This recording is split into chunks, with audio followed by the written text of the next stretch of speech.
The Silk Road to Great China. The Silk Road, commonly known as the first global trade route in history, had a scope and importance far greater than the simple exchange of goods. Indeed, the myriad of interconnected roads served as a vehicle for the fruitful exchange of arts, religion, cultures, ideas, and technology.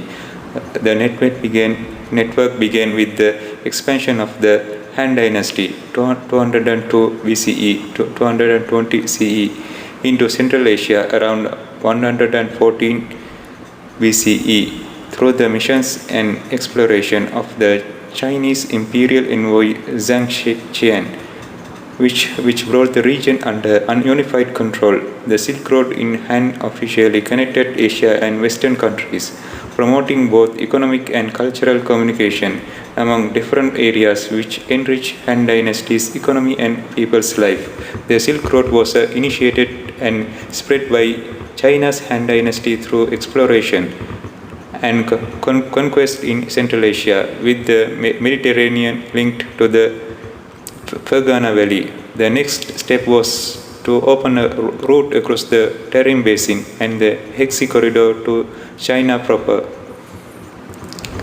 Tang Dynasty, 7th century. Although the Silk Road was initially formulated during the reign of Emperor Wu of Han, 141-87 BCE, it was reopened by the Tang Empire in 639 when Ho Junji conquered the western regions and remained open for almost 4 decades. China in 1000 CE, trade between the Song dynasty and its northern neighbors and stimulated by the payments Song made to them.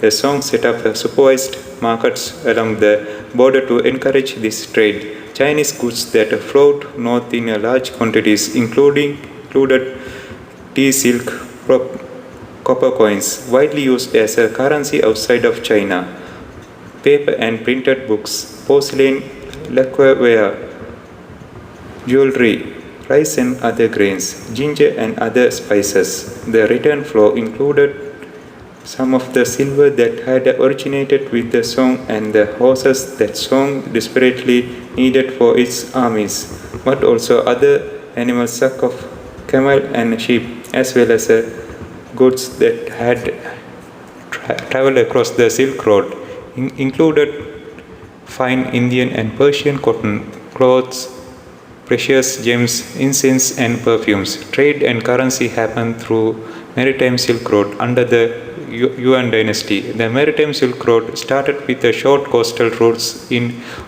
northern China. As technology and navigation progressed, these routes developed into a high seas route into the Indian Ocean. Eventually, these routes further developed to encompass the Arabian Sea, the Persian Gulf, the Red Sea, and the Sea of the East Africa. Silk Road benefited China during the Yuan dynasty as opening new markets for goods, increasing economic activity to generate tax revenue, and bringing valuable knowledge of distant lands and cultures. Aside from facilitating trade, the Mongol influence also improved the communication along the Silk Road by establishing a postal relay system. The Mongols culturally enhanced the Silk Road by allowing people of different religions to coexist. Historians used to as well as the Silk Road as the Maritime Silk Road, the Silk Road of the sea. As negative side of Silk Road, the Duck Death happened through Silk Road. The fleas that carried the deadly bacterium known as the Yersinia pestis were transferred by the rats across the major trading route of the Silk Road, infesting anyone on its way and eventually reaching Crimea, where it traveled to mainland Europe via merchant ships. As Europe came to dominate trade in the 19th century, the traditional form of Silk Road trade was replaced by new methods and technologies. Trade with the West in 130 BC.